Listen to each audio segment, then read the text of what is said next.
Mesdames et messieurs, bonsoir. Heureuse de vous retrouver en ce deuxième jour de l'année 2021. Bonne année à tous à la une de ce 20h. En maintient le cap dans l'observation des gestes barrières. Le président Alassane Ouattara appelle à la vigilance pour faire reculer la pandémie de Covid-19. Nous reviendrons sur son discours prononcé à la veille du Nouvel An, le 31 décembre dernier. L'aspect social, notamment la santé, l'électricité et l'éducation. Nous ferons une incursion dans la vie des retraités de Côte d'Ivoire. Comment s'épanouir pendant cette période de la vie? Il y a une autre vie après la retraite, mais comment profiter pleinement de ce moment de repos et en bonne santé? Qu'en est-il de la prise en charge de la ségrailleuse? Élément de réponse dans le dossier de ce 20h. Les femmes ont le sourire en ce début d'année. Elles ont été approvisionnées en mèches et autres accessoires de beauté pour accueillir 2021 toute rayonnante. Mais s'agissant des mèches, quels sont les circuits d'approvisionnement? Quel type de mèches sont utilisées par les clientes et à quel prix? Au Niger, il y aura un deuxième tour pour la présidentielle. Le scrutin aura lieu le 20 février prochain et opposera Mohamed Bazoum et Mahamat Ousmane. Ils sont qualifiés pour le second tour de la présidentielle selon des résultats globaux provisoires annoncés ce samedi par la commission électorale. Soyez bienvenue sur RTI 1. Ajoutez notre rendez-vous culturel de samedi pour ce deuxième jour de l'an 2021. Nous ferons une incursion au musée des civilisations de Côte d'Ivoire. Ce sera en compagnie de notre invitée, Dr Sylvie Memel Kassi. Elle est enseignante et directrice du musée des civilisations de Côte d'Ivoire. Ce musée situé au plateau est le témoin vivant de notre histoire, gardien de nos traditions. Il regorge d'objets d'art qui reflètent les différentes ethnies et régions du pays. Il est ouvert au public. Bonsoir, docteur Sylvie Memel Kassi. Bonsoir, Marie-Laure. Vous êtes une passionnée d'art. Le musée des civilisations de Côte d'Ivoire que vous dirigez depuis plusieurs années est resté malheureusement fermé pendant 8 mois. Mais il a ouvert ses portes le 1er décembre dernier. Alors, dites-nous, pourquoi aviez-vous décidé de le fermer, comme en 2010?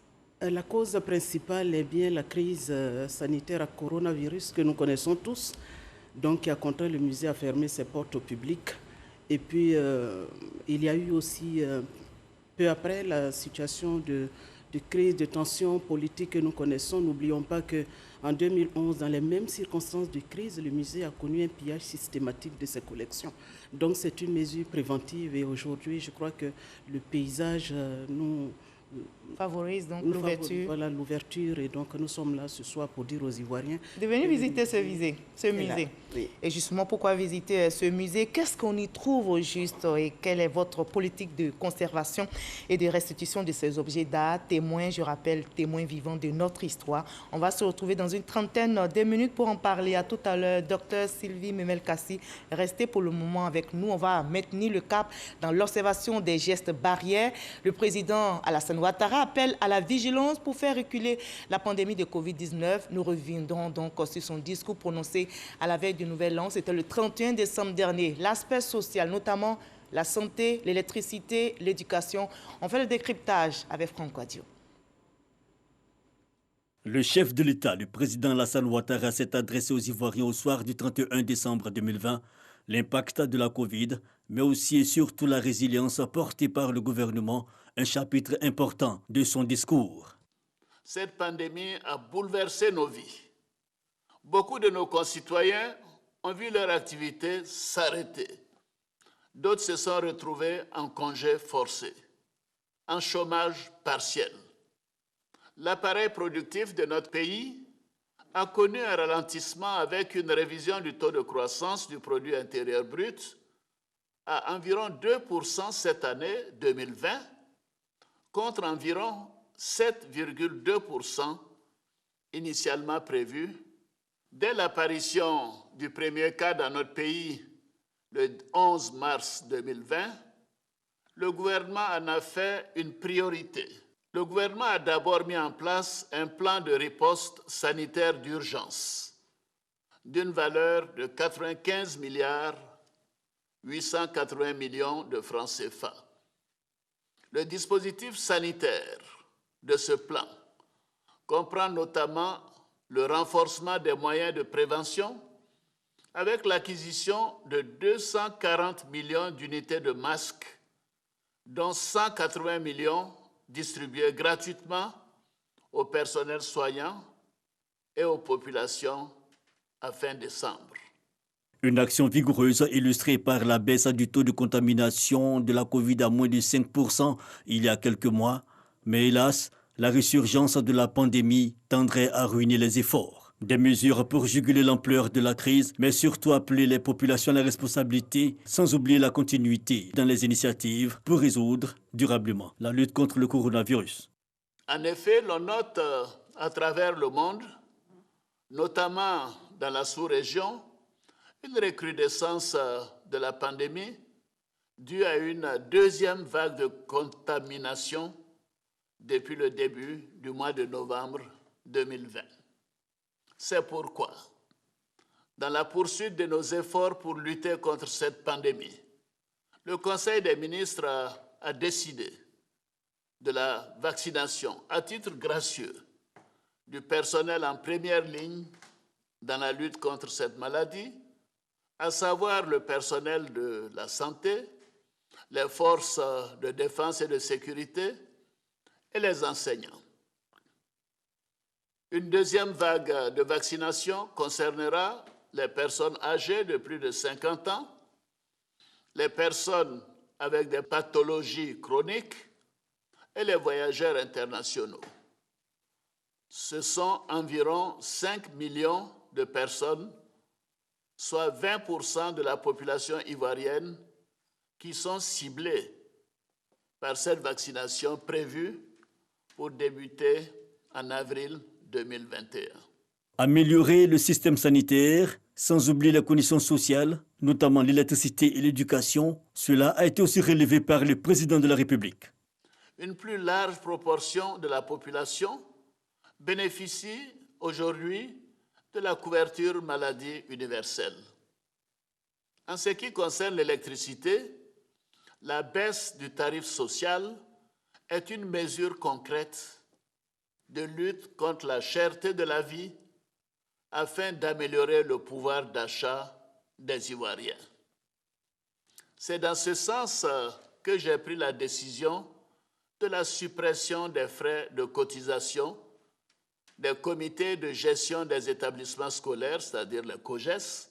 Le programme social du gouvernement a pu là se poursuivre durant toute l'année 2021 avec en prime un accent particulier sur l'accroissement des potentialités et opportunités d'emploi et la formation des jeunes, un autre défi que le gouvernement ivoirien entend relever.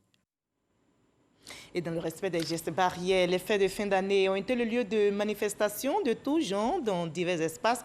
Joie de vivre, voir la nouvelle année mêlée à la crainte de la propagation du coronavirus. Les responsables d'espaces de divertissement, Maki et Ba, disent être conscients de la résurgence du coronavirus. Tous tentent, tant bien que mal, de lutter contre cette pandémie. Et notre équipe, conduite par Franck Quadio, a visité quelques espaces dans la commune de Cocody-Porfou. Abidjan by Night, en pleine résurgence de la pandémie à coronavirus. 2h30 du matin, sentiment mitigé pour ce responsable d'établissement de divertissement dans le quartier de la Riviera à Cocody. Ce n'est pas la grande affluence. La Covid-19 est l'une des raisons évoquées. L'année 2020 était vraiment éprouvante, comme on le dit. C'était terrible parce que nous avons vécu vraiment des difficultés au niveau de la nuit. Nous sommes fermés, nous sommes restés fermés pendant 5 mois. Grâce au président de la République, Alassane Ouattara, nous ont permis d'ouvrir nos boîtes de nuit. 124 cas détectés le 31 décembre, 116 la journée d'avant. Les acteurs du secteur sont inquiets. Ils disent redoubler d'efforts pour le respect des mesures barrières.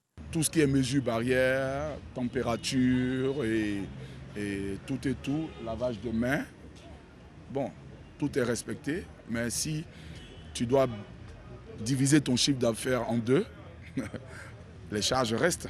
Dans une autre commune, un espace événementiel. Autre décor, la tenancière a opté pour le social, offrir à ses clients des prestations gratuites.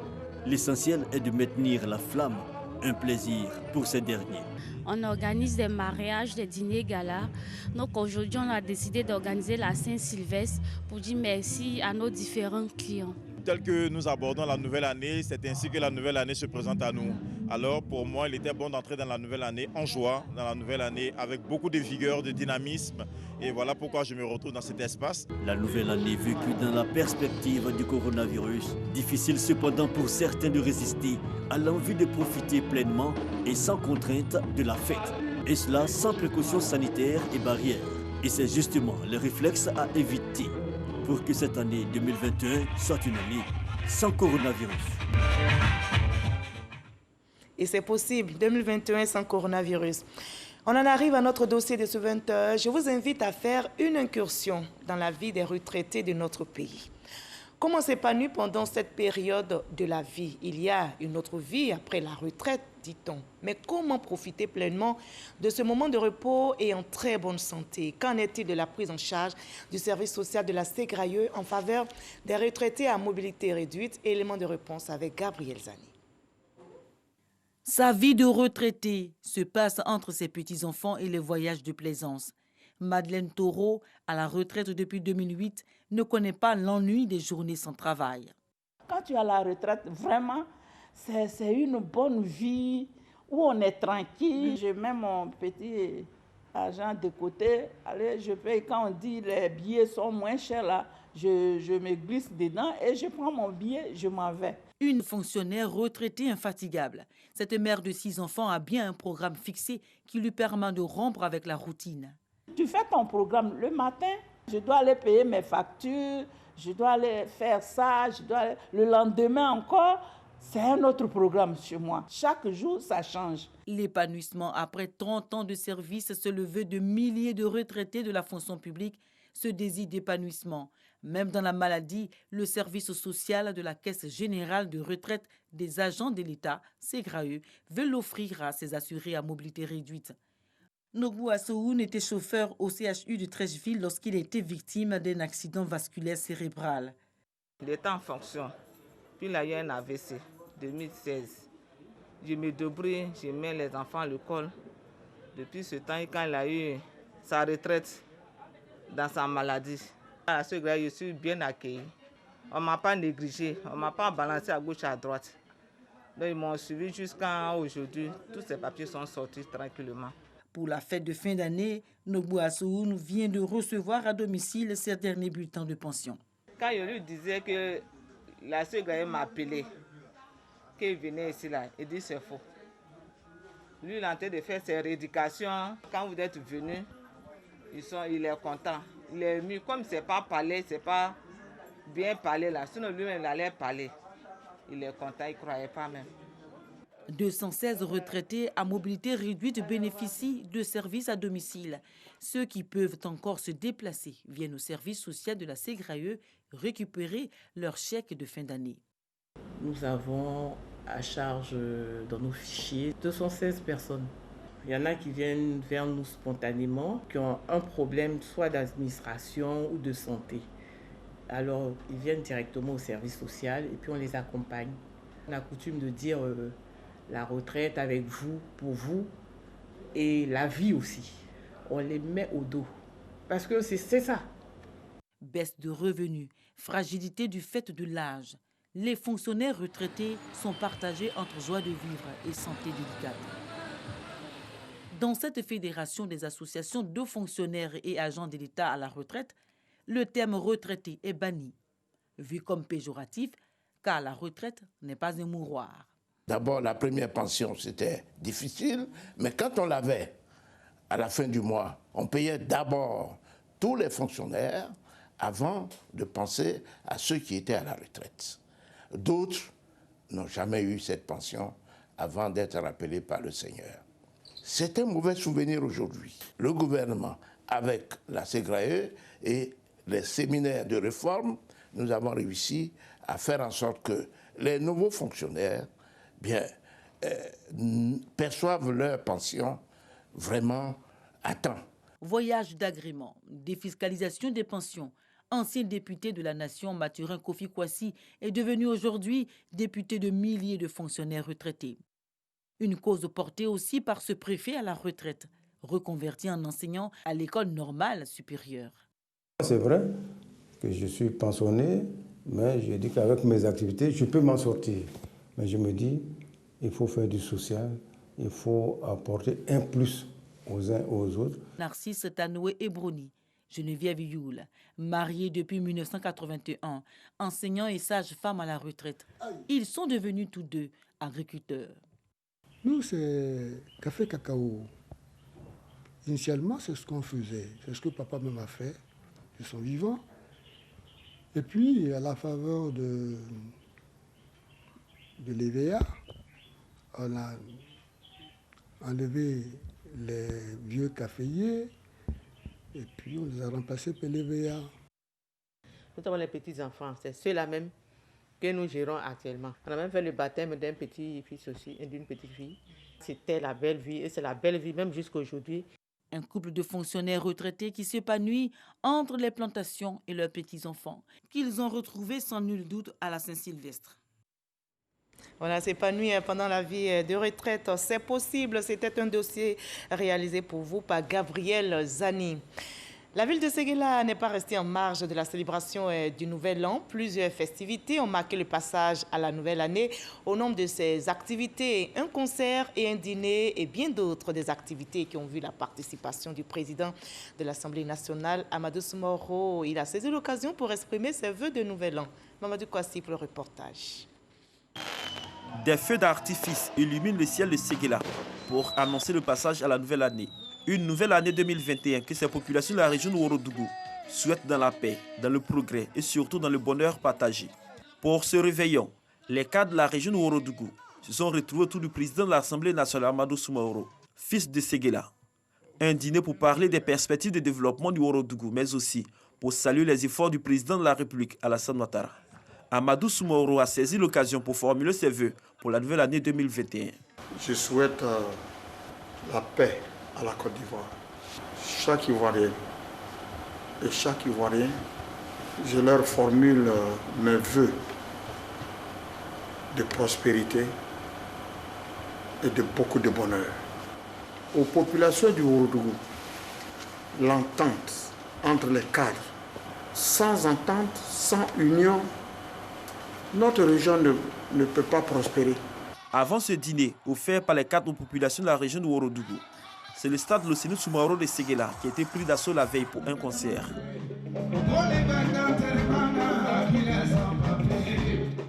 Un concert qui a mobilisé la population de Woroba autour de les cadres. C'est au son de la musique de l'artiste Tsumbil et de plusieurs autres artistes de renom que ces populations ont dansé jusqu'au petit matin.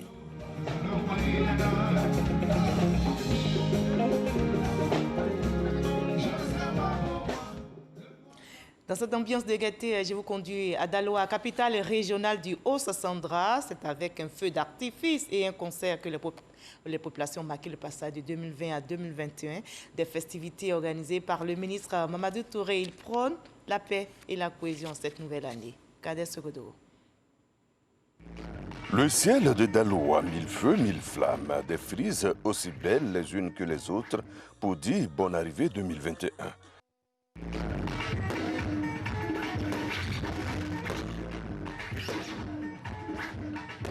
Une nouvelle année en laquelle tous placent beaucoup d'espoir.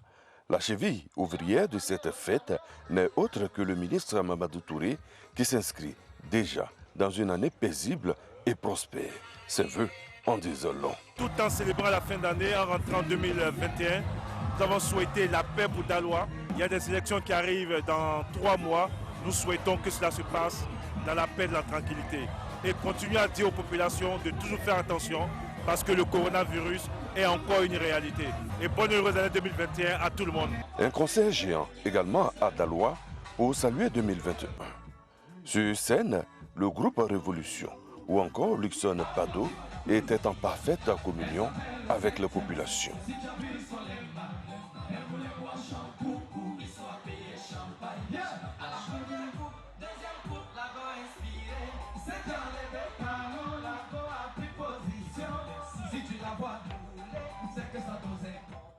Ambiance de gaieté également dans la région de la Maraoué. La veille de la célébration du Nouvel An 2021, le secrétaire d'État au renforcement des capacités, Epiphane Zorobi Balo, a offert un réveillon à la population de Saint-Fra. Cette retrouvaille a permis aux leaders d'associations et de la localité d'évaluer les acquis de 2020 en faveur de la ville. Le reportage est signé Charles Tatou.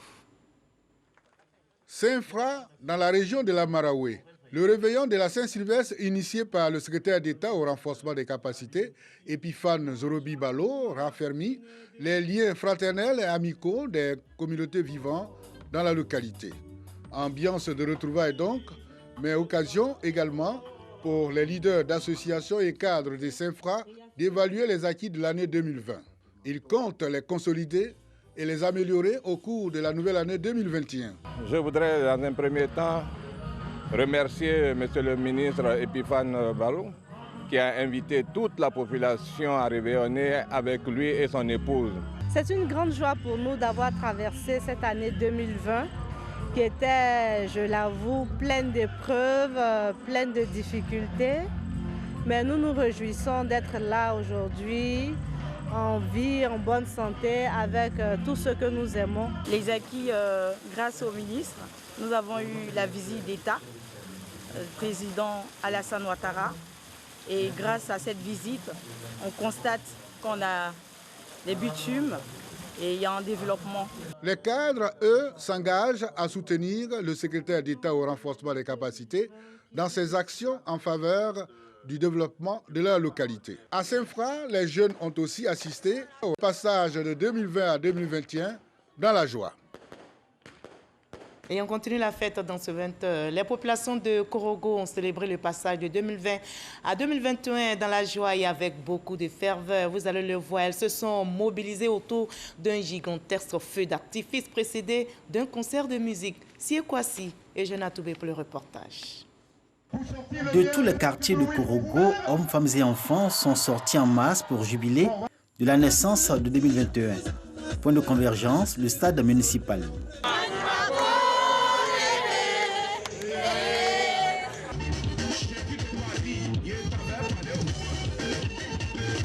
La mobilisation des populations valait son pesant d'or au regard du spectacle mémorable annoncé plusieurs jours plus tôt. Un gigantesque feu d'artifice consacrant la mise à mort de 2020 et l'entrée dans une nouvelle année 2021 porteuse d'espoir et d'espérance pour toutes les populations.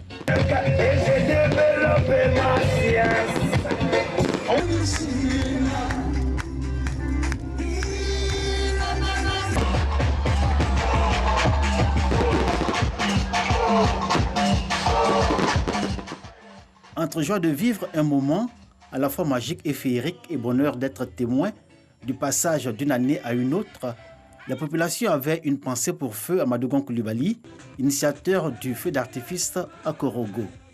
Une rencontre annuelle éminemment festive où se mêlent unité, cohésion, solidarité, partage, paix et réconciliation. Dans une ambiance musicale entretenue par un chapelet d'artistes venus de divers horizons. Un beau cadeau de fin d'année pour la cité du Poro, mais surtout, bel hommage à Feu Amadougon Coulibaly. Korogo, lumière, ne doit pas mourir. Nous devons prendre l'engagement de faire en sorte que cet événement se poursuive. Parce que poursuivre, c'est lui rendre honneur. Le feu d'artifice de Korogo est un moment que les populations gardent longtemps en souvenir. Les organisateurs comptent en faire une institution pour la consolidation de la solidarité, la cohésion sociale et la paix. L'année 2021 est porteuse d'espoir. 1250 familles du département de Katiola ont célébré le passage de la nouvelle année dans la gaieté. Elles ont reçu des vivres et un soutien financier de la part du maire Camara Thomas qui partage la vision d'une Côte d'Ivoire solidaire émise par le chef de l'État. Du bonheur pour 1250 familles du département de Katiola. Chacune d'elles reçoit un sac de riz de 5 kg, un bidon d'huile et une aide financière. Fronan, avec 250 bénéficiaires, va suivre Timbé, 150 familles, et enfin Katiola, 850 familles. Cette action de générosité en cette fin d'année est à mettre à l'actif du maire de Katiola, Camara Thomas, qui se veut un digne ambassadeur du chef de l'État dans sa vision d'une Côte d'Ivoire solidaire. Le maire, par surprise, pose ces taxes-là. Ça, c'est un acte de grande valeur. Le bonheur reste le seul état d'âme des bénéficiaires. C'est donc que nous venons de recevoir arrive à point nommé.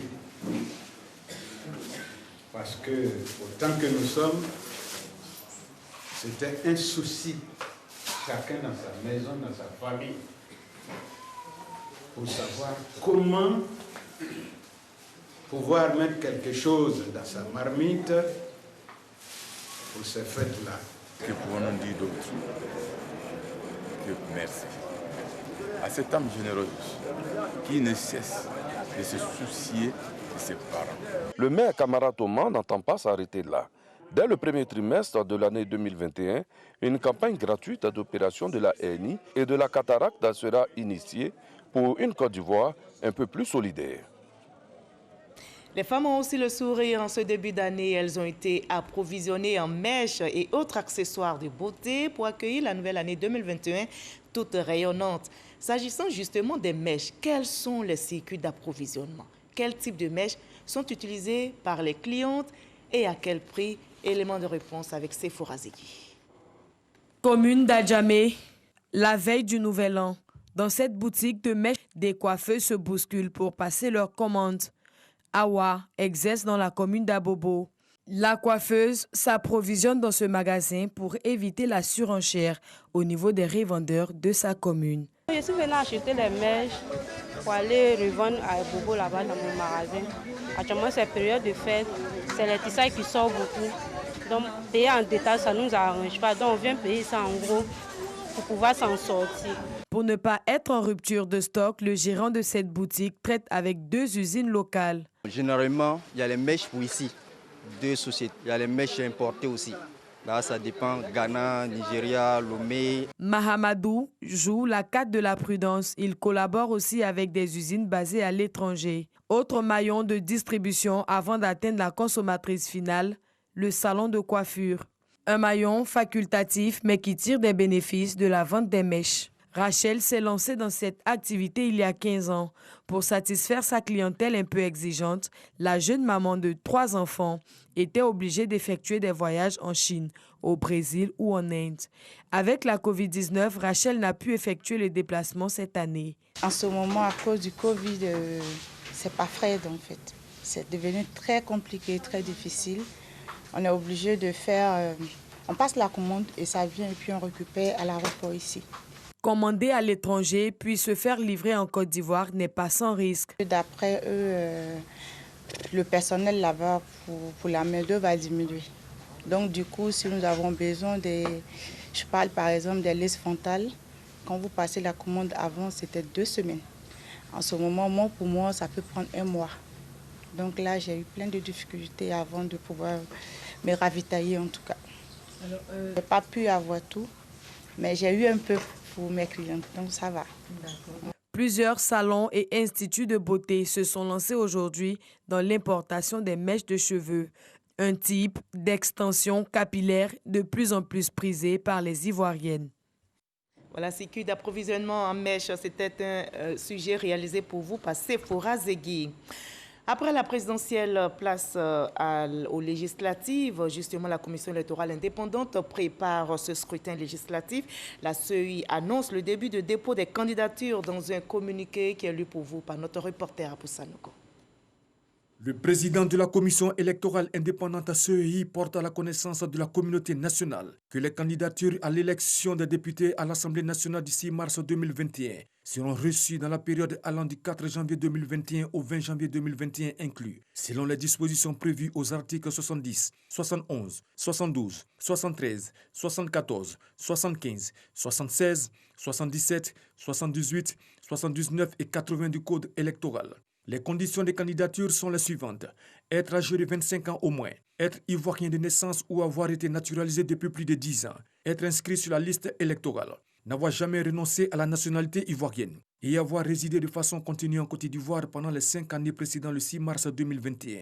Chaque candidat est tenu de produire une déclaration personnelle de candidature à télécharger sur le site internet de la CEI, .cei.ci est revêtu de la signature dûment légalisée du candidat.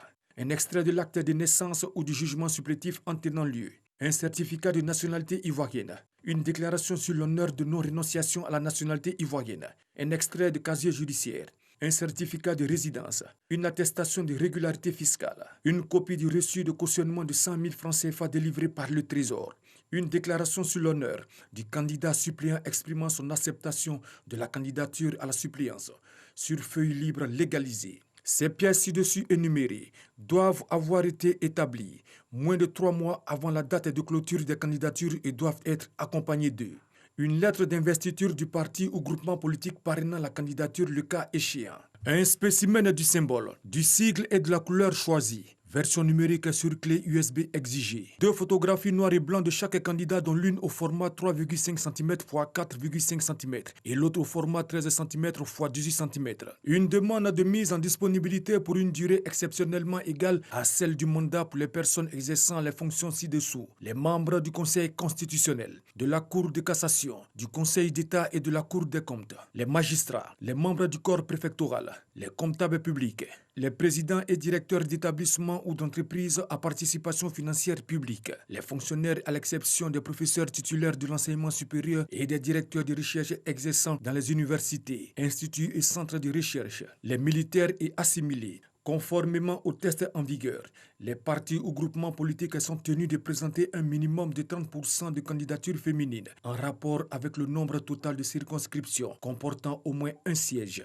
En outre, pour les circonscriptions de plus de 2 sièges, toute liste doit comporter au moins 30% de candidatures féminines. Notez bien, les candidats à la suppléance doivent satisfaire aux mêmes conditions à l'exception du reçu de cautionnement de 100 000 francs CFA du Trésor. Les dossiers sont reçus au siège de la commission électorale indépendante, si à Abidjan, Cocody, 2 plateaux, Carrefour Duncan, résidence Angoua, route du Zoo, du lundi au dimanche de 8h à 18h.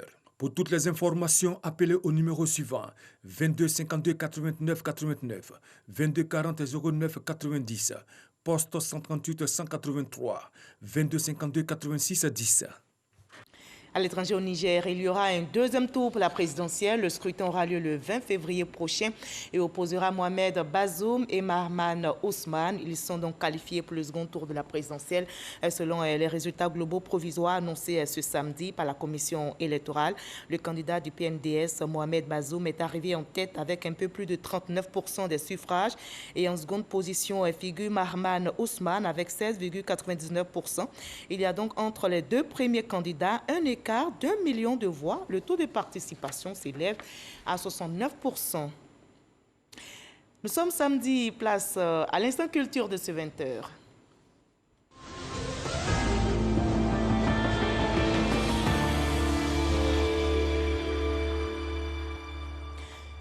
On en arrive à l'entretien avec notre invité de la page culture de ce samedi. Nous sommes en compagnie de Dr Sylvie Memel-Kassi qui nous introduira dans quelques instants seulement au Musée des civilisations de Côte d'Ivoire, musée qu'elle dirige, je rappelle, depuis plusieurs années. C'est avec plaisir que je vous retrouve, Dr Sylvie Memel-Kassi. Alors, notre pays, la Côte d'Ivoire, compte officiellement 13 musées publics et privés, dont le Musée des civilisations de Côte d'Ivoire. Qu'est-ce qui distingue ce musée des autres? Le musée des civilisations de Côte d'Ivoire, c'est le premier, le plus ancien, le plus important musée du pays.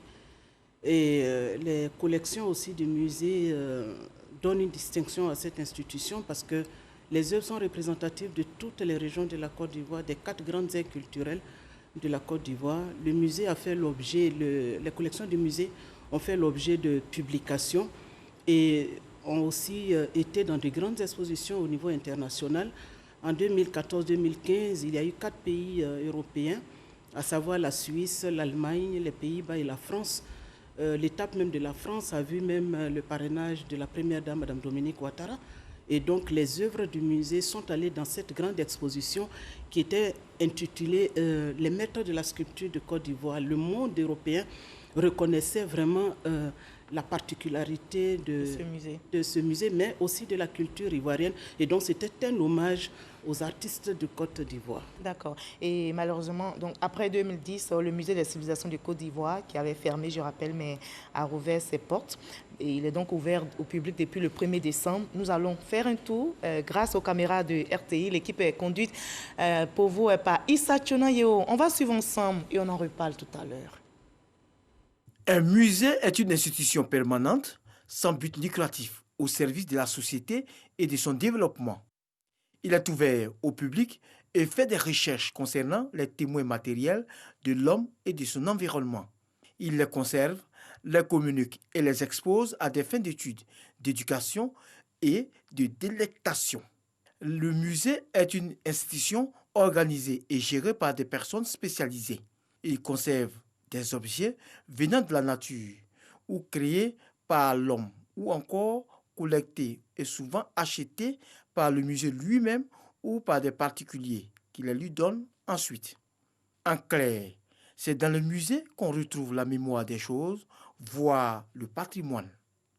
Le musée est surtout un espace de découverte, de rêve et d'émerveillement. La Côte d'Ivoire dispose de plusieurs musées, à savoir le Musée national du costume de Grand Bassam, le Musée des civilisations de Côte d'Ivoire, situé en plein cœur du plateau, et le Musée Peleforo Bon Koulibaly de Korogo. Mais le Musée des civilisations de Côte d'Ivoire reste de loin le plus grand et le plus connu du pays. Créé en 1942, le Centrifan, c'était le nom attribué sous le joug colonial, devient un lieu de collecte et de conservation des pièces authentiques. En 1961, le Centrifan prend le nom de Centre des sciences humaines, et ce, jusqu'en 1972, où il est appelé Musée national d'Abidjan. Mais c'est finalement en 1994 que l'institution révèle l'appellation Musée des civilisations de Côte d'Ivoire, sur proposition du professeur Georges Niangoran-Bois. Depuis 2006, il est dirigé par Sylvie Mimel-Kassi. Alors, docteur Sylvie Mimel-Kassi, dites-nous à quoi ce changement de nom impacte en quoi le musée des civilisations du Côte d'Ivoire? Je pense que ça exprime vraiment la vie et le message des collections que nous avons, musée des civilisations, c'est-à-dire depuis la proto-histoire jusqu'au XXe siècle, comment les Ivoiriens ont vécu l'évolution dans leur mode de vie. Et donc, en parlant de musée des civilisations, ça regroupe tout ce qui est tradition, us, coutumes, culture. D'accord, donc notre passé est retracé dans ce musée. Il faut donc s'y rendre pour nous imprégner. Alors, combien de pièces, d'objets d'art et de tradition regorge le musée des civilisations du Côte d'Ivoire? Alors, depuis le dernier inventaire qui date de 2012-2013, nous avons à ce jour 15 210 pièces composées de plusieurs catégories d'objets. Donc, nous avons la statuaire, c'est-à-dire tout ce qui est statue, statuette. Nous avons aussi le masque, nous avons les attributs de pouvoir, c'est-à-dire la coiffe de chef, nous avons aussi les poids à peser l'or, nous avons dans le textile aussi les pagnes traditionnelles, nous avons les instruments de musique. Donc le musée, c'est tout ce qui compose vraiment la culture matérielle et immatérielle de la Côte d'Ivoire qui sont vraiment conservés dans cette institution. D'accord. Et depuis le 1er décembre jusqu'à ce jour, est-ce que vous avez une idée du taux de fréquentation? Alors, nous avons ouvert le musée. Il faut le dire, tout le monde n'est pas encore informé. C'est la raison pour laquelle nous sommes sur le plateau aujourd'hui pour lancer cet appel à l'endroit de tous les utilisateurs pour qu'ils reviennent. Parce qu'on nous demandait, il y a encore quelques mois, quand est-ce qu'on allait ouvrir le musée. Le taux de fréquentation du musée a énormément évolué. C'est-à-dire nous sommes passés d'un taux... Positivement ou négativement? Positivement. D'accord, heureusement. Parce qu'en 2008, quand on prenait le musée, on était à 8 000 entrées. Et aujourd'hui, nous sommes à plus de 90 000, 100 000 même, on peut le dire, avec pour la seule salle d'exposition, la moitié de ce chiffre-là. Donc, je pense que c'est un bon qualitatif. D'accord. Et donc, nous avons même les raisons de visiter ce musée après avoir entendu ce que vous avez dit. Alors, lors de son discours à Ouagadougou, vous vous souvenez certainement, le président français avait annoncé la restitution temporaire ou définitive du patrimoine africain en Afrique. Alors, comment les choses avancent dans notre pays? Alors, la Côte d'Ivoire est en pôle position, je peux le dire, parce qu'il y a beaucoup d'actions qui sont aujourd'hui menées par les autorités compétentes du pays. Quand on parle de restitution, ça fait appel au droit. Est-ce que nous avons, au niveau de la Côte d'Ivoire, créé un cadre législatif? Est-ce que c'est le cas? Un cadre juridique, mais bien sûr. Nous avons justement la loi de 1960, la convention de 1970 qui concerne les mesures à prendre pour interdire, empêcher l'importation, l'exportation et le transfert de propriété illicite des biens culturels. La Côte d'Ivoire l'a ratifié en 1981. Ensuite, il y a eu la convention de 1995 qui justement prône le retour des objets. Au niveau de la CEDEAO et de l'UEMOA, il n'y a que 2 pays, la Côte d'Ivoire et le Burkina, qui ont ratifié. C'est-à-dire qu'au jour d'aujourd'hui, si nous voyons qu'il y a un objet qui a été acquis de manière illicite, la Côte d'Ivoire est en droit de demander cet objet, le retour de cet objet et de bénéficier de la solidarité internationale. Et nous avons combien d'objets à l'extérieur? Oh, mais nous avons beaucoup. Au niveau du musée du Quai Branly, la Côte d'Ivoire vient en 3e position des pays qui ont assez d'objets dans ce musée. Nous avons 3 951 pièces dans ce musée. Et donc, vous comprenez, là, c'est seulement au niveau de la France. Mais quand on prend le musée Tervuren au niveau de la Belgique, nous avons aussi énormément d'objets. Il y a eu un communiqué au niveau de Zurich que nous avons eu. Et c'est 3 000 objets dans ce musée, justement, en Suisse. 4 000 objets au Metropolitan de New York. La Côte d'Ivoire a au moins plus de 20 000 objets à l'extérieur. Et vous êtes en train de tout faire pour que ces objets-là soient restitués à notre pays. Et parmi ces objets, on va terminer rapidement, il y a le Guigui Akokwe, parce que vous avez dit pour 2021, vous êtes en train de tout faire pour que ce tambour-là puisse nous revenir. Justement, c'est la demande que la Côte d'Ivoire a formulée à l'endroit des autorités françaises chargées de la culture par le canal du ministère des Affaires étrangères. Depuis juin 2019, nous avons donc adressé un courrier. Quelle est la spécificité de ce tambour? C'est un tambour de guerre, comme ils le disent, mais à l'époque, en 1920, lorsque le colon venait, il ne trouvait personne vraiment là où il devrait les trouver pour qu'ils aillent travailler au chemin de fer. Et c'est un tambour de 3 mètres? Et c'est un tambour de 3,5 mètres. On a les dispositions pour accueillir ce tambour? Bien sûr, bien sûr. On pourra. D'ailleurs, le musée a préparé même cette place-là. Si vous allez actuellement pour l'exposition, vous découvrirez cet endroit. Merci beaucoup, Dr Sibi Mumel Kassi, d'avoir été notre invité de la page culture de ce samedi, cette première page de l'année 2021. Alors, au nom de Madame la ministre de la Culture de la Francophonie, je voudrais, en son nom, souhaiter les vœux les meilleurs au DG de la RTI, à vous-même, Madame, et à tous les Ivoiriens, et espérer que vraiment, par la culture, la Côte d'Ivoire puisse amorcer le développement durable comme dit. Et que nous puissions tous aller visiter nos musées ici en Côte d'Ivoire pour nous imprégner de notre histoire. Merci d'avoir été notre invité ce soir. Vous l'avez compris, ce journal est terminé. Je vous invite donc en ce début d'année à nous imprégner de notre histoire en visitant le musée des civilisations de Côte d'Ivoire. L'histoire nous guide et nous façonne. Gardons donc les pieds dans la tradition, car qui sait, le passé trace mieux l'avenir. Promouvons ensemble la culture ivoirienne. Bonne année à toutes et à tous. Je vous souhaite tout le bonheur. Demain 13h, retrouvez Hamza Diaby pour le JT. Et moi, je vous donne rendez-vous à 20h. Prenez soin de vous.